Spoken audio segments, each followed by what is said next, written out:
네, 안녕하세요. 세뇌 탈출이 벌써 27탄입니다.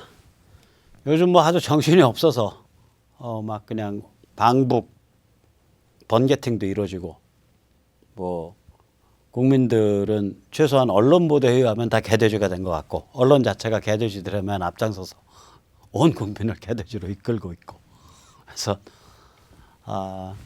이게 뭐 저기 지금 문재인 정부 들어서 가지고 해외 이민자 수가 급증해서 박근혜 정부 때보다 약 30배까지 더 늘어난다는 얘기도 있고 또 최저임금제 같은 그러니까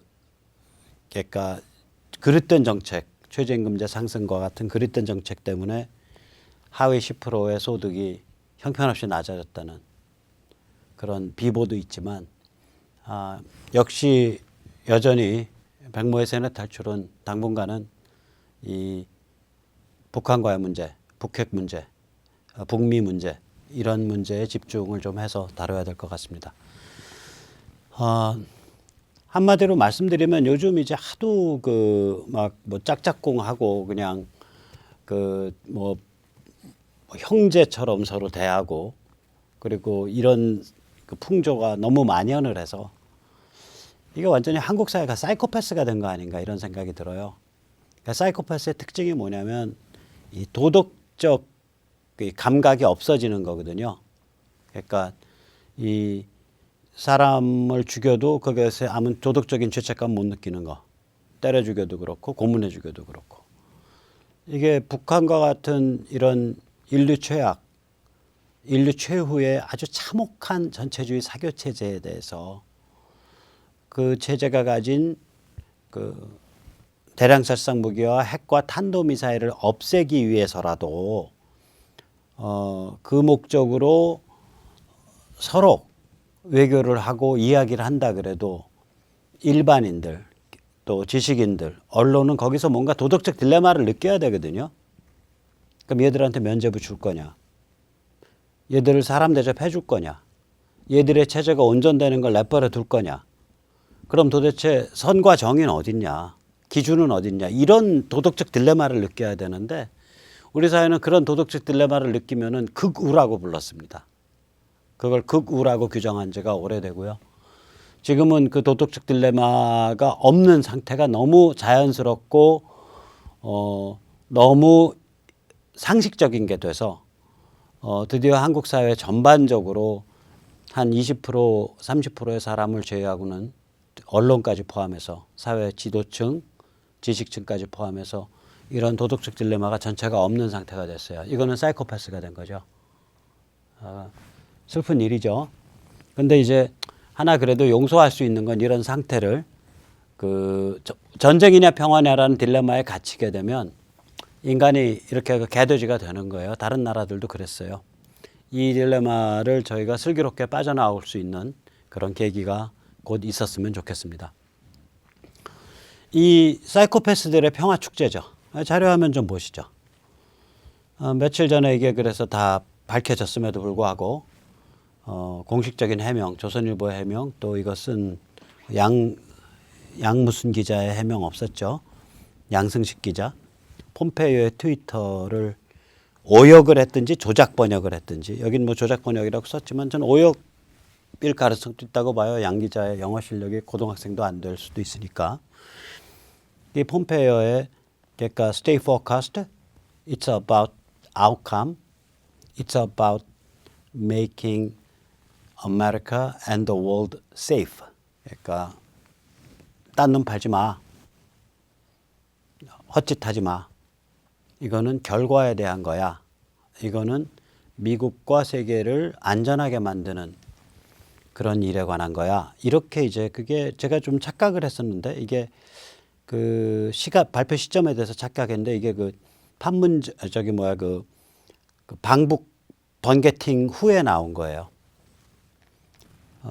어저께 말씀드릴 때는 방북 번개팅 전에 나왔다고 말씀을 드렸는데 이게 한 대여섯 시간 후에 나왔어요. 이걸 가지고 조선일보는 주목하라. 미국 세계가 안전해질 결과가 곧 나올 거다. 이렇게 아주 희대 오역을 해서 이 개돼지 사이코패스 행진에 더 펌프질을 했죠. 또 박원순은 평양에 서울시 공무원 수백 명 파견하지 못할 이유가 뭐냐? 평양에서 뭐 배우려고요?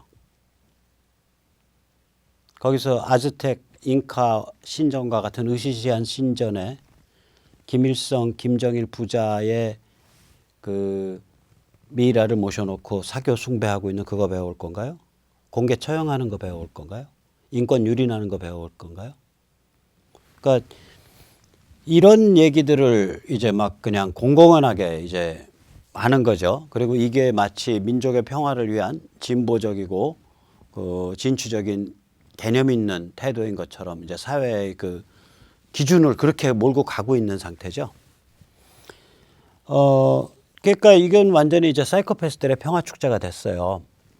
자, 그러니까 우리 같은 사람들은 정말 이 세상에 대해서 반밭도 잃을 상태고 뭐 이런 황당한 사회가 어딨냐, 이런 황당한 대통령이 어딨냐. 이거 대한민국을 들어가지고 지금 김정은이 입에다가 쌈 싸서 넣어주자는 거냐, 뭐 이런 생각을 할 수밖에 없죠. 근데 이제 지구상에 뭐 한민족만 존재하는 것도 아니고 지구상의 나라가 대한민국만 있는 것도 아니잖아요. 그럼 밖에서는 다른 일이 펼쳐지고 있을 거 아니에요. 원래 이 일의 주역은 제가 자꾸 말씀드렸지만 북핵, 심지어 북한이란 체제 자체가 대한민국이 책임져야 될 체제가 아니에요. 저게 핵도 물론 대한민국이 책임져야 궁극적 책임 주체가 아니고 저건 기본적으로 현대 문명과 세계 글로벌 시스템 전체가 감당해야 될 몫이에요. 저게 원래 그 성격이. 왜 그러냐면 전체주의라는 것 자체가 즉 그게 뭐 민족 전쟁의 피바다 혹은 계급 전쟁의 피바다 속에 인간 구원이 있다라는 그런 종교적 신념이거든요. 피바다에 관한 종교적 신념이에요. 전체주의가. 이 전체주의가 현대 문명의 작품이거든요. 전체주의라는 증상, 그 정신병, 집단 정신병의 그 증상이 현대 문명의 증상이기 때문에 그 전체주의의 악기가 모여서 쪼려지고 쪼려져서 만들어진 북한 체제라는 것은 한국인만의 문제, 한반도의 문제, 한반도만의 문제가 아니고 본질적으로 세계의 문제, 인류의 문제, 문명의 문제예요. 그러니까 이거는 이제 이게 다 불거져 나오고 있는 상태거든요. 이제 막바지에 도달한 거예요. 막바지에 도달하니까 이렇게 막 좀 종교적인 표현을 하면 전 교회 문턱 바깥의 사람이지만 악이 기승을 부리는 거죠. 막바지에 도달하니까. 이 미국의 고민은 뭐냐면요. 그러니까 어저께죠. 미국의 소리 VOA. 이 미국의 소리가 그 저거예요. 거기 국무성 산하기관이에요. 이 미국의 소리가 30여 명의 미국 쪽의 그 북핵 전문가들을 인터뷰를 했어요. 이 사람들이 이구동성으로 협상으로는 CVID를 달성할 수 없다라고 말을 해요.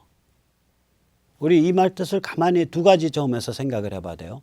지금 VOA, 즉 국무성 산하기관이 계속해서 회담을 통해서 협상으로는 CVID 달성이 어렵다라는 비관적 전망을 내놓고 있어요. 지금 며칠째.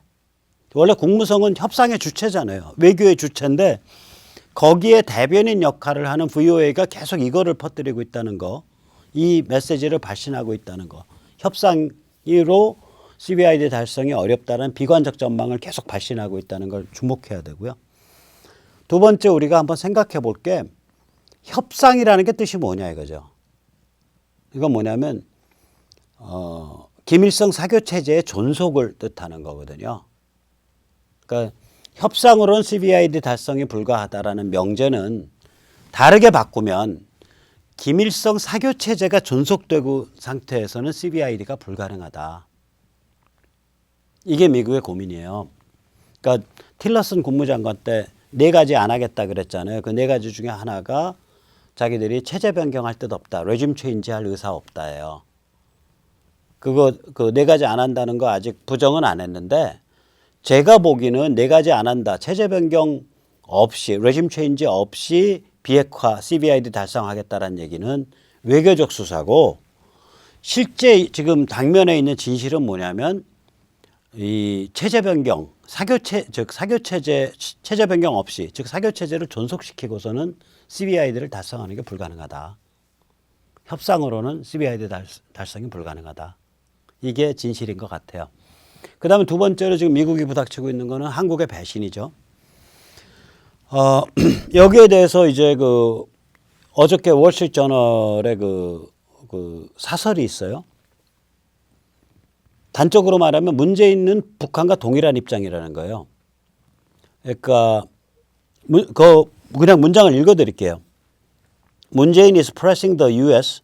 to give benefits to North Korea in return for mere steps toward denuclearization.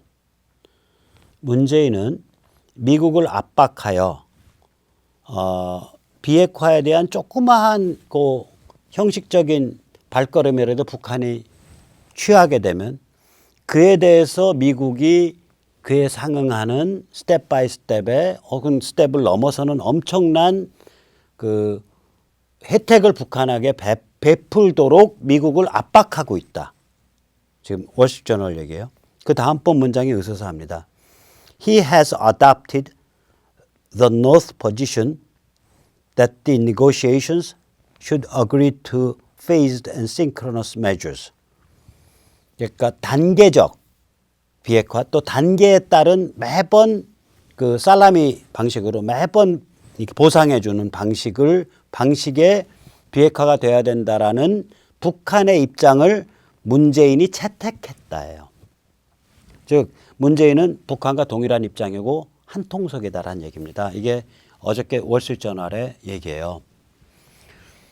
자, 그러니까 이제 트럼프 행정부 입장에서는 이제 대한민국 정부, 문재인 정부에 의한 배신을 지금 또 감당해야 된다고요.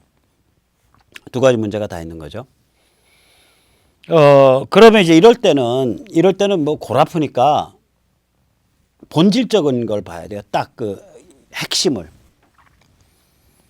오늘 트럼프와 아베 사이에 상당히 오랜 시간에 걸친 긴급 전화회담이 있었어요. 이 회담에서 무지하게 중요한 얘기를 합니다. 북한의 모든 핵과 미사일을 해체하는 것은 절체절명의 과제다. 임페러티브다. 임페러티브라는 건 무지하게 센 표현이에요. 이거는 절체절명의 과제고 당위적 명제고 이거는 무조건 해내야만 되는 거. 이런 걸 임페러티브라 그래요. 오늘 트럼프 아베가 이 말을 여기에 동의를 했다라고 백악관이 발표했거든요. 그러니까 무슨 얘기냐면 뭐 적당하게 뭐 북한을 일종의 사실상의 핵보유국으로 인정하고 뭐 거기서 미국과 뭐 트럼프가 뭐 노벨 평화상 욕심내 가지고 뭐 적당하게 서명하고 거기서 우리 이제 비핵화 달성했어 이렇게 중간에 손 떼는 거 없다는 거예요. 이게 왜 없을 수밖에 없냐면 저희 세뇌 탈출에서 계속해서 이 점을 강조해 왔는데 이 월스트리트저널이 이런 발표 어저께 또 했었거든요. 그 똑같은 그 사설에서 북의 탄도미사일 완성은 미국의 생사 존망의 문제라고 표현을 했어요.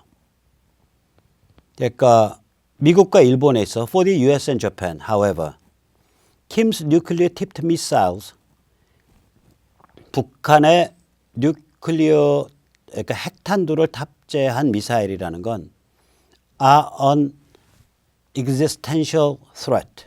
existential이라는 건 실존적인 생사와 존재 자체를 규정하는 뭐 이런 뜻이에요. 이거 굉장히 센 단어라고요. 그러니까 북이 핵탄두를 탑재한 탄도미사일을 완성시키는 순간 글로벌 리더로서의 미국 혹은 그의 동맹으로서의 일본의 존재 이유는 없어진다는 얘기예요. 이게.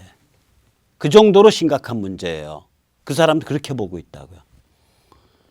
그래놓고 김정은 is on the verge of mastering the technology that Mount warheads on the intercontinental missile he has successfully tested in the past year. 김정은은 작년에 개발에 성공한 ICBM 미사일 위에 핵탄두를 탑재하는 기술을 이제 조금만 더 시간을 주면 달성할 고 임계치에 와 있다. 이게 그거거든요. 왜냐면 지금은 그 핵탄두를 탑재를 못해요. 아직까지는 왜 그러냐면 그 핵탄두를 탑재했을 때 대기권에 재진입을 할 때 발생하는 열을 그 탄두가 견디지 못하거든요. 현재는. 그런데 그 기술을 이제 곧 완성할 곧 눈앞에 두고 있다는 거예요. 그게 완성이 되면 미국은 존재 이유 자체가 없어진다. 글로벌 리더로서. 또 그의 동맹인 일본도 존재 이유가 없어진다. 그렇게 쓰고 있다고요. 월스트리트저널이. 이게 지금 미국이 이 문제에 대해서 느끼고 있는 그 위기의식이라고요. 그러니까 저런 애들이 미국을 능멸하고 그리고 ISIS나 알카에다 같은 애들이랑 그 항상 거래를 해서 테러 물질을 수출을 하거나 테러를 지원하는 애들이 그 대륙간 탄도미사일을 완성을 해서 미국을 겨냥한다. 오케이? 그렇다면 미국은 미국이 아니다라는 얘기죠. 그렇게 느끼고 있는 게 상태가. 자, 그러면 이게 미국의 고민이에요. 김정일의 고민도 있을 거, 김정은의 고민도 있을 거라고. 북한의 고민. 트럼프 말대로 everybody plays game이거든요. 여기는 지금 뭐 문재인도 김정은도 시진핑도 트럼프도 아베도 전부 이제 패권에 들고 전부 이제 상대방의 움직임 노려보면서 지금 엄청난 그 타짜 포커 게임을 하고 있는 거예요. 여기서 제일 이제 그 타짜로서의 실력이 딸리는 건 문재인이겠죠, 당연히. 여기 깡통 좌파 정부가 이제 타짜로서의 실력이 딸리죠. 어쨌거나 근데 그러면 이제 여기 이제 북한 전체주의 사교 집단의 고민이 있다고요. CVID를 한다는 거는 받아들인다는 게 백기 항복이에요. 그럼 미국 지금 그 소스가 나오고 있잖아요. 북한의 핵 개발 관련 사이트 자체만 100개가 넘는다는 거 아니에요. 그리고 여기저기 무지막지한 물질을 다 비축해 놨다는 거 아닙니까? 그러면 CVID 한다는 얘기는 전국 방방곡곡을 미국이 다 미군에 의해서 호위되는 영미 뭐 프랑스의 전문가들이 뒤지고 다닌다는 소리예요. 이게 사찰하고 그리고 막 실어내고 또 강성대국 뭐 이런 그걸 다 포기하게 되니까 그 다음에 본격적으로 개혁 개방을 해야 된다고요. 그게 무슨 얘기냐면 김일성 사교 체제를 포기한다는 얘기예요. 그게 무슨 얘기냐면 김과 혈통의 존재 이유가 없죠. 없는 거죠. 이미 신이 아닌 거잖아요. 그럼 금수산 궁전 허물어야 되고 거기 있는 미라도 끌어내서 불태워버려야 되고요. 뭐 이런 문제가 돼요. 전부. 그러니까 이제 그 다음에 이거 무슨 얘기냐면 이 CVID는 백기항복인데 이 백기항복은 지금 김정은 체제도 지 맘대로는 이루질 못한다고요. 자기 체제에 부정이 되니까 하고 싶어도 안 죽고 싶어서 하고 싶어도 여기저기 눈치 볼 때가 너무 많은 거예요. 그렇다 그래서 CVID를 거부한다? 그럼 공포스러운 대항 불가의 군사 침공이 일어나죠. B-61, 12 어저께 제가 말씀드렸잖아요. 스마트 전술핵. 이거 불과 TNT 300톤이에요. 뭐 300톤까지 축소해서 설정할 수 있어요. TNT 300톤이면 히로시마에 떨어진 그 원폭의 약 50분의 1이에요. 굉장히 작죠. 그런데 얘는 또 히로시마에 떨어진 리틀 보이라는 그 원폭은 원자폭탄이지만 얘는 일종의 수소폭탄이에요. 그러니까 작기 때문에 방사능 덜 나와. 낙진 덜 나와요. 그 다음에 수소폭탄이니까 또 낙진이 덜 나와요.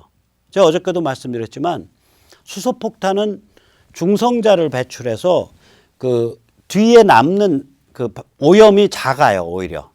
원자폭탄은 이제 낙진을 많이 발생시키고.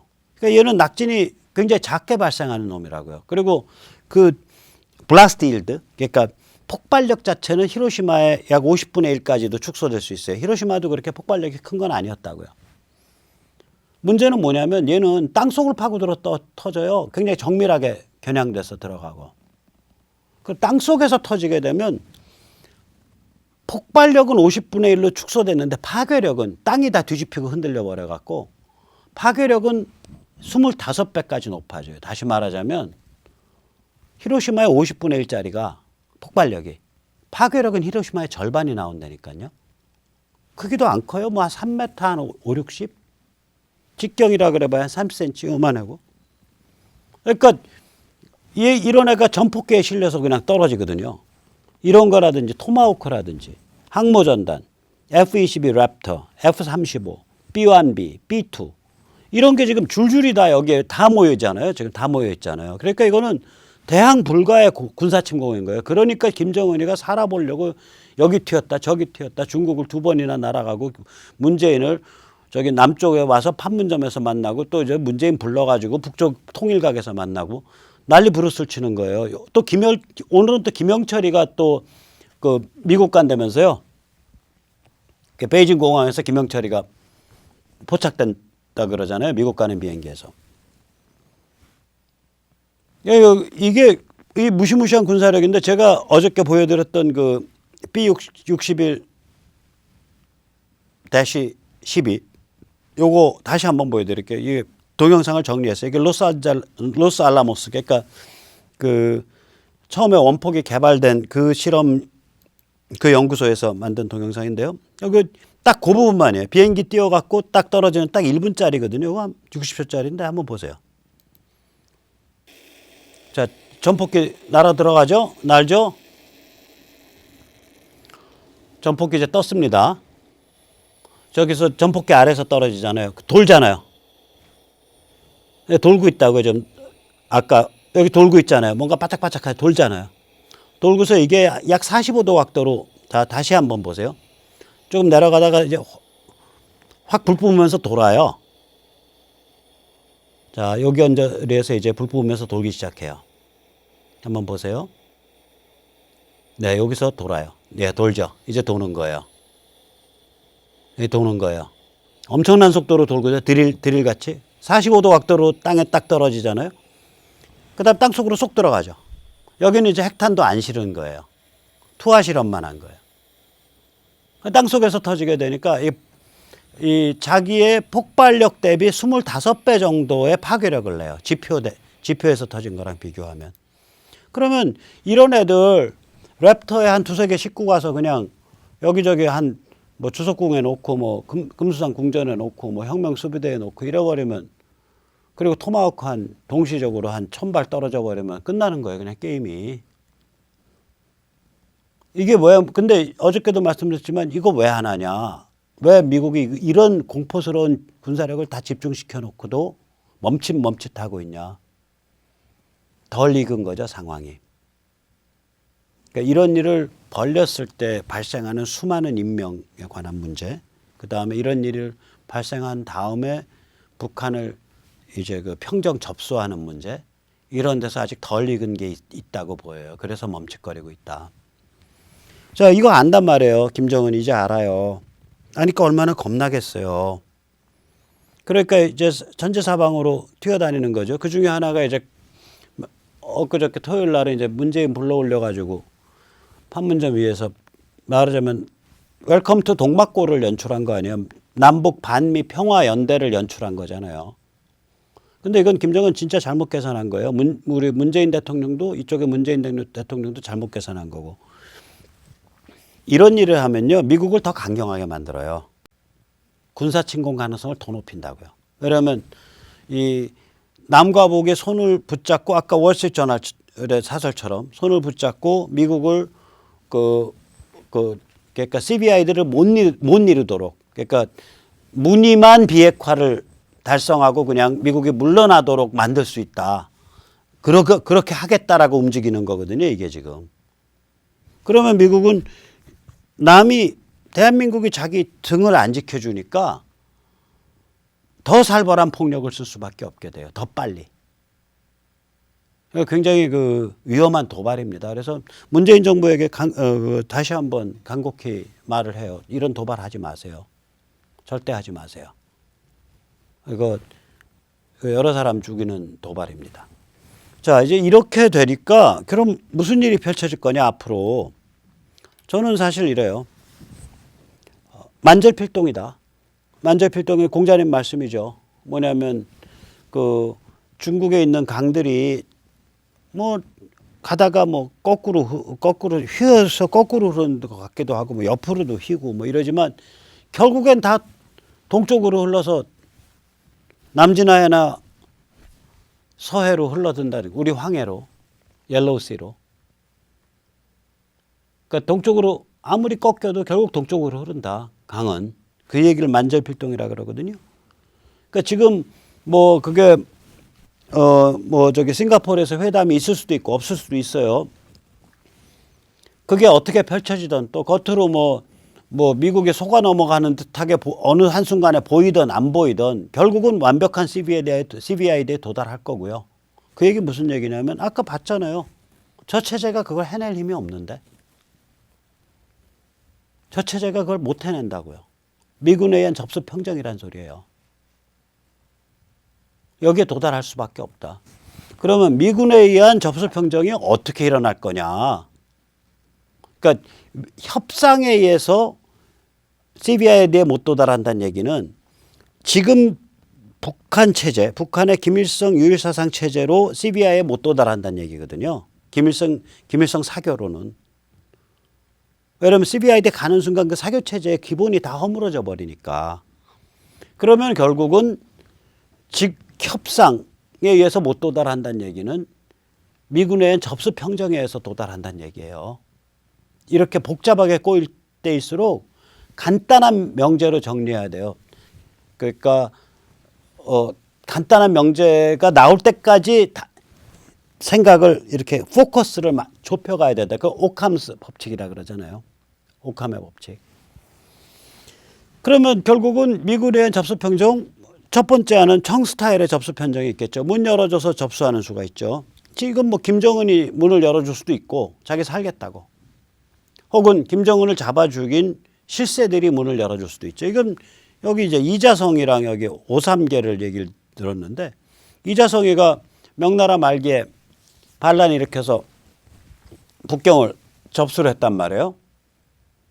그러니까 명나라의 50만 대군을 이끌던 장군 오삼계가 청이랑 결합을 해서 청 밑으로 기어들어가서 청을 섬기고 이자성을 쳐버렸다고요. 난을 진압해버렸죠. 오삼계가. 그러니까 이게 이제 이런 거죠. 그러니까 청이 북경을 접수한 건 따라서 무력으로 접수한 게 아니에요. 성문 열어줬다니까요. 명나라 군대가. 오삼계 군대가. 그러니까 이거는 안에서부터 그 문 열어주는 주체가 김정은이 될 수도 있고 혹은 뭐 김정은을 뭐 연금 상태로 가두거나 잡아 죽인 그 북한 지배계급의 핵심 코어 그룹이 될 수도 있고 혹은 그 아래서 튀어 올라온 뭐 청년 장교 그룹이 될 수도 있고 여러 가지가 있겠죠. 청년 간부 그룹이 될 수도 있고. 어쨌거나 안에서부터의 호응에 의해서 접수 평정하거나 두 번째는 그런 게 안 돼 갖고 전면적인 침공에 의한 접수 평정이 있거나 혹은 이란과 이란의 중간도 있겠죠. 안에서 호응은 있었는데 내부를 완전히 장악을 못한 상태이기 때문에 결국은 상당한 군사력을 써가지고 평정을 하는 침공을 하는 그런 사만도 있을 수 있고 어느 경우를 가거나 결국은 미군에 의한 접수 평정의 길로 갈 수밖에 없다. 이건 왜냐? 미국은 완벽한 CBID를 도달해야 되는데 완벽한 CBID라는 건 지금 평양의 대량학살 전체주의 사교 체제로는 갈래야 갈 수가 없는 길이기 때문이다. 그래서 저는 이게 뭐 상당히 그 과격한 배팅을 하는 거예요. 과격하게 이제 추정을 하는데 겉으로 보면 과격한 것 같지만 이건 오캄의 법칙입니다. 어떻게 보면. 그러니까 아까도 말씀드렸듯이 미국의 입장에서는 CBID를 갈 수밖에 없다. 그런데 평양 대량학살 전체주의 사교 체제의 입장에서는 그 체제가 유지되는 상태에서 CBID를 수용할 방법이 없다. 실행할 방법이 없다. 그럼 결론은 하나죠. 결국은 미군이 접수해서 평정해가지고 그거 거기에다가 뭐 유엔 깃발을 세우던 다국적군 깃발을 세우던 미국도 자기가 국제적으로 고립되기 싫으니까 여러 가지 명분 달아서 다른 깃발 같이 꼽겠죠. 아무튼 미군이 접수해서 평정해서 CBID까지 가는 거다. 이거는 그 길로 가고 있는 거다. 그렇게 생각을 합니다. 그래서 이런 그 작은 일에 뭐 북한이랑 미국이 빅딜을 쳐서 이렇게 박수치고 이러지 마세요. 미국 이미 몇십 년간 당해왔기 때문에 이거 가지고 이렇게 물러나서 적당하게 외교적인 서명하고 물러날 그런 군번 아니에요. 지금 상태가. 이미 북한이 엄청난 일을 저질러 놨고 막 ICBM 쏴올리고 막 무수하게 핵실험하고, 그리고 일본 입장에서는 일본은 핵과 탄도미사일에 대한 공포의 감도가 다른 나라 사람들하고는 달라요. 일본은 핵에 맞았잖아요. 히로시마랑 나가사키로. 일본 입장에서는 이거는 완전 뿌리를 뽑아야 된다는 입장이고, 미국도 이거 뿌리 뽑아야 된다. 안 그러면 작살 나는 거다. 이런 입장이기 때문에 이거는 뭐 결국은 이거죠. 제가 김정은의 미션 임파서블이라고 표현을 했잖아요. 그러니까 북한 이 전체주의 대량학살 사교 체제가 CVID를 갈 수가 없다고요. 그러니까 사인은 할 수 있어요. 협상에서. 사인하다가 변화를 일으키거나 자빠지거나 뭐 문 열어가지고 오히려 미군을 불러들여서 보호를 받거나 이런 일이 벌어져요. 이게. 그래서 뭐 이게 12일 날 협상이 열리니만이 이렇게 좁은 차원에서 보시지 마시고 큰 틀에서 봐야 돼. 이거는 왜 그러냐면 만절필동이거든요. 가다가 옆으로 갈 수도 있고 심지어는 거꾸로 흐르는 듯이 이렇게 되돌아서 다시 갈 수도 있고 그래요. 그러니까 그러나 가는 길은 정해져 있다 이거죠. 마지막에 가면 결국은 CVID다. CVID는 북한 지금 체제로서는 감당이 안 된다. 따라서 그 CVID로 가는 길은 미군에 의한 접수 평정이다.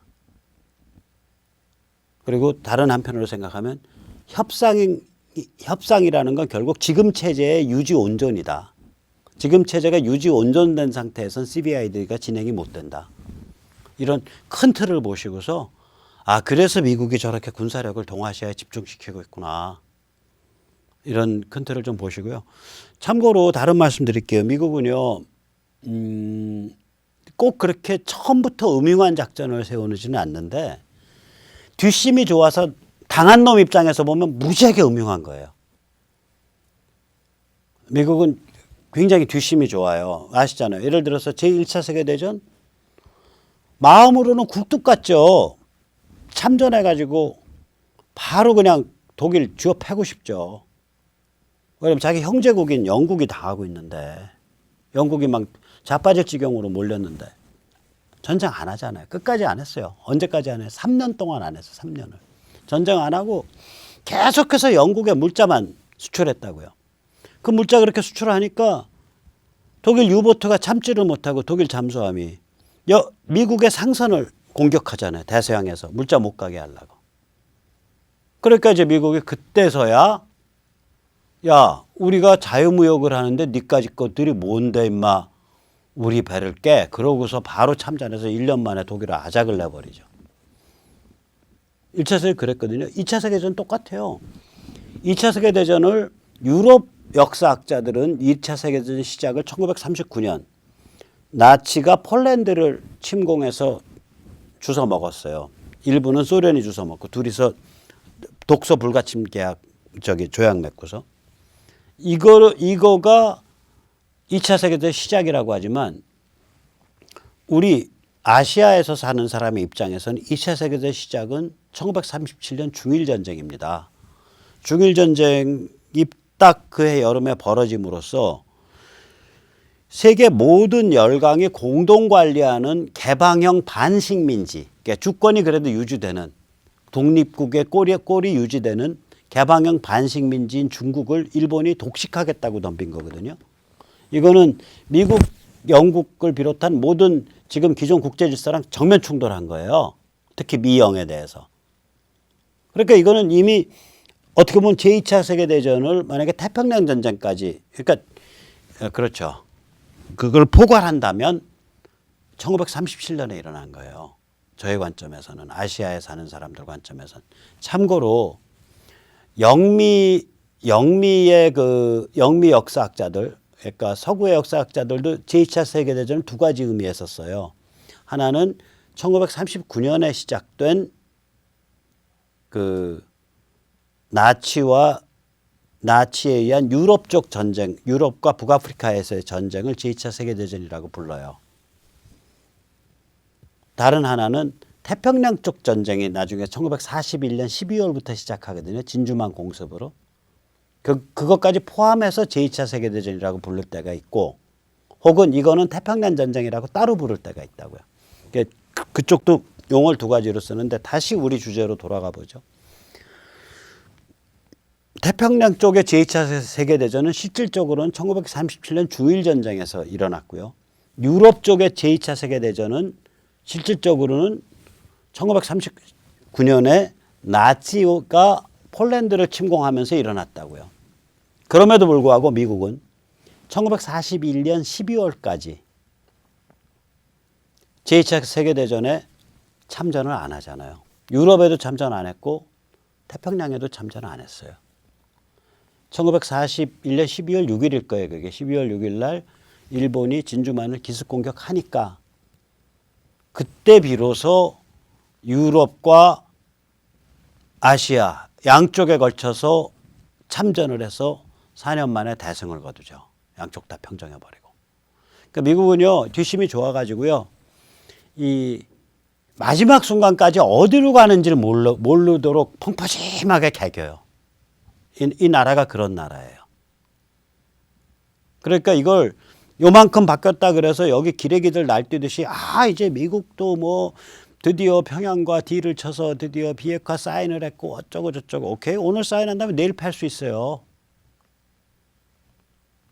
이게 어떤 나라인지 모른다니까요. 이게 뒷심이 워낙 좋은 나라가 되나가지고 아니 뒷심 좋은 놈을 이길 수가 없잖아요. 예를 들어서요. 그 뒷심 좋은 놈 못 이긴다는 게 무슨 말씀인지 아시겠어요? 섰다를 둘이 섰다판을 한다. 포카를 둘이 한다 친다고 봐요. 제가 잃잖아요. 다음번에 잃은 돈에 2배 걸어요. 또 잃잖아요. 또 잃은 돈에 4배 걸어요. 그래서 제가 무한히 걸 수 있으면 언젠간 제가 이긴다니까요. 그러니까 이 뒷심 좋은 그 강대국이라는 건 특히 미국은 뭐 지금 족탈불급의 뒷심인데 에너지, 식량, 금융, 지식, 소프트웨어, 엔터테인먼트, 기축통화 모든 데 있어서 다 그다음에 세계 공조체제 그 뒷심이라는 건 무지막지하잖아요. 이 뒷심을 가지고서